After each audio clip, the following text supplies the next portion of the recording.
Alors que le monstre est un thème récurrent de la littérature jeunesse, le thème semble être boudé dans le milieu du jeu de rôle jusqu'à l'arrivée du jeu Petit Détective de Monstres paru en 2016. Retour sur un monstre-jeu à mi-chemin entre le ludique et le thérapeutique dans ce 11e épisode de Suck My Dice. Avant de rentrer dans le vif du sujet, je voudrais revenir un petit peu sur l'actualité de la chaîne. Bon, vous l'aurez remarqué, je suis pas la chaîne YouTube la plus active dans le milieu du jeu de rôle, pour la simple et bonne raison que déjà, je suis tout seul sur la chaîne, et puis qu'ensuite j'ai un travail qui me prend beaucoup de temps, et puis récemment j'ai eu l'honneur de rejoindre le Geek Magazine, et ça aussi ça me prend du temps pour écrire, pour faire des recherches, et ça me fait plaisir, mais du coup je suis un peu dispersée sur plein de choses à la fois, donc vous m'excuserez pour ce manque de régularité dans mes publications. A noter que la vidéo que vous allez à présent regarder, c'est un dérivé d'un article que j'ai écrit pour le Geek Mag. Un article qui est disponible gratuitement sur internet et je vous mettrai le lien en description de la vidéo. Si vous voulez l'essentiel, vous pouvez aller directement lire l'article ou bien vous pouvez aussi regarder la vidéo où je vais un peu plus loin. Chapitre 1, ça parle de quoi et c'est pour qui ? Petit détective de monstres, alors de quoi ça parle, d'où ça sort ? Eh bien, ça sort tout droit de l'esprit de deux rôlistes espagnols qui sont parents. Oui, ça arrive à des gens bien. Donc Álvaro Corsín et Patricia de Blas, ils se sont dit comme ça un jour, tiens, et si on faisait un jeu de rôle qui permettrait aux enfants de surpasser leur peur en les transformant en héros face à la figure du monstre. Vaste programme, hein. Ce jeu en France, il a été édité et traduit par la Loutre Rôliste. Donc c'est un jeu qui est destiné aux enfants dès l'âge de 3 ans et le principe c'est d'incarner les membres d'une agence de détectives fondée au 19e siècle par Conan Doyle. Il ne s'agit pas d'une agence classique puisqu'elle est spécialisée dans la chasse aux monstres, ces créatures cachées dans les coins sombres de nos maisons et qui ne font que des bêtises évidemment. Leur passe-temps préféré, faire peur aux enfants. Chapitre 2, accompagner l'enfant. Déjà tout petit, j'aimais bien les monstres, nous chante King Ju dans sa chanson intitulée « Les monstres », véritable ode aux bestioles bizarres dans les cauchemars qu'on imagine étant marmots cachés sous notre lit ou dans notre placard. Le monstre est-il une figure incontournable dans le développement de l'enfant ? C'est ce qu'affirme Virginie Martin-Lavaux dans la revue L'école des parents dans un chapitre consacré aux monstres, cauchemars et terreurs nocturnes. Elle nous dit « C'est vers 4 ans environ que les enfants évoquent la figure du monstre lorsqu'ils cherchent à mettre en forme ce qui les angoisse. » Pour moi, d'emblée, on va partir sur quelque chose de très pertinent dans ce jeu, à savoir le fait qu'on va utiliser une peur universelle enfantine et la dédramatiser dans son traitement ludique. Avec un game design sur mesure, le jeu va venir désarmer une figure effrayante et au contraire équiper l'enfant dans le jeu et dans son quotidien afin qu'il n'ait plus peur des monstres. Comment le jeu va-t-il s'y prendre ? Eh bien tout d'abord en incluant l'adulte de manière habile au sein de la partie. Non pas seulement comme MJ, mais également comme coéquipier de l'enfant, créant ainsi un véritable accompagnement lors de la confrontation avec les monstres. Il s'agit du rôle du détective vétéran qui va contrôler l'histoire mais aussi le niveau de peur présent dans la maison. Une peur dont il va manifester l'intensité grâce à un gadget dont il a l'exclusivité. C'est très malin, parce qu'avec ce positionnement de l'adulte, l'enfant n'est jamais laissé seul face à la peur et bénéficie d'un soutien émotionnel constant.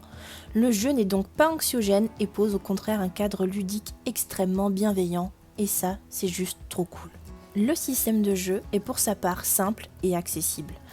On ne va pas s'embarrasser de caractéristiques qui ne veulent rien dire pour un enfant. Là, l'enfant s'engage de manière ludique grâce à la signature d'un contrat qui va servir de fiche de personnage. Sur ce contrat, on peut lire le pseudonyme de l'enfant. Là encore, c'est extrêmement malin parce qu'on va inciter l'enfant à endosser un rôle, à faire du roleplay, en lui faisant choisir un pseudonyme. En lui expliquant que si un monstre venait à connaître la véritable identité de cet enfant, cela pourrait le mettre en danger. On crée donc une distanciation entre le personnage et l'enfant afin de le protéger de l'inquiétude qu'il pourrait éprouver au cours de la partie. La signature d'un contrat plutôt qu'une feuille de personnage classique truffée de statistiques vides de sens pour un gamin est un élément très pertinent du jeu. Le contrat, c'est un élément concret qui permet à l'enfant de se projeter rapidement dans la fiction. Sur ce contrat, on va également retrouver les gadgets dont l'enfant dispose dans le jeu afin de faire face aux monstres. Autre preuve que le jeu est extrêmement bien pensé, le fait que chaque enfant soit équipé de manière complémentaire, ce qui incite au travail d'équipe et à la solidarité au cours de la partie. Du coup, ça nous permet de travailler les compétences de savoir-être grâce à ce jeu. On pourra ainsi équiper les enfants de classiques talkie-walkie, mais aussi de doudous, ou bien encore d'objets magiques tels que la poussière de Luciole qui permet par exemple de détecter la cachette des monstres, mais aussi de les étourdir. Et pour finir, sur ce contrat, on retrouve un système de points étoiles. Ce sont des récompenses qu'obtiennent les enfants à la fin de chaque partie. Le nombre de points obtenus à la fin de la partie par les enfants dépend de la puissance du monstre vaincu au cours de la partie, ainsi que de l'ingéniosité dont ont fait preuve les détectives. Ces points permettent d'acheter de nouveaux gadgets tout en créant un sentiment de progression chez l'enfant. A noter que des insignes et des médailles sont distribués aux jeunes détectives lorsqu'ils font preuve d'un bon comportement lors de la partie. Le jeu s'inscrit donc encore une fois dans une démarche de renforcement du savoir-être chez l'enfant. C'est vraiment quelque chose qui est renforcé et encouragé. Chapitre 3. Le système du monstre-jeu. En dehors de ce contrat, dont on a parlé longuement, le système de jeu est basique. La résolution des actions se fait à l'aide de 3D à 6 faces dont on garde la plupart du temps le résultat moyen. Si le détective possède un gadget qui peut l'aider à réaliser une action, celui-ci peut alors garder le résultat le plus élevé. Mais au contraire, si le détective est effrayé, cela le pénalise et il doit conserver le jet de dés le plus mauvais. Ultra simple. Ce qui nous amène à aborder la question de la peur dans la mécanique de jeu de petits détectives de monstres. La peur à dépasser est l'objectif final du jeu. C'est une étape obligatoire pour terminer une mission. La peur est un élément dont la puissance augmente en fonction des événements qui ont lieu au cours de la partie, comme par exemple trouver des pistes concernant le monstre ou provoquer sa colère. Cette peur, elle est à surmonter en additionnant les résultats moyens de chaque membre de l'équipe, traduisant ainsi le fait que, ensemble, on est plus fort. C'est dans ce même état d'esprit que les détectives doivent affronter le monstre et l'enfermer dans une fiole magique qui se trouve scellée grâce à la formule suivante « Monstrounet, tu ne me feras plus peur ». Elle n'a pas l'air comme ça, mais cette formule est extrêmement intéressante. Alors que jusqu'à présent, on l'appelle le monstre, ce dernier se voit diminué par le suffixe « ounet », le rendant même sympathique, inoffensif. Le jeu s'inscrit là dans une longue tradition espagnole étudiée par Cécile Iglesias dans son livre « Les figures du mal au XXe siècle ». Dans un chapitre dédié au destin poétique de quelques figures malfaisantes du folklore enfantin hispanique, cette dernière explique très bien la manière dont certaines figures malfaisantes du folklore hispanique sont tournées en ridicule dans les comptines pour enfants. Le monstre est ici dépossédé de manière symbolique et narrative de ses facultés terrifiantes. Le jeu, à la manière de ces fameuses comptines espagnoles, s'achève donc lui aussi sur une inversion du monde. Ce qui faisait peur fait désormais rire.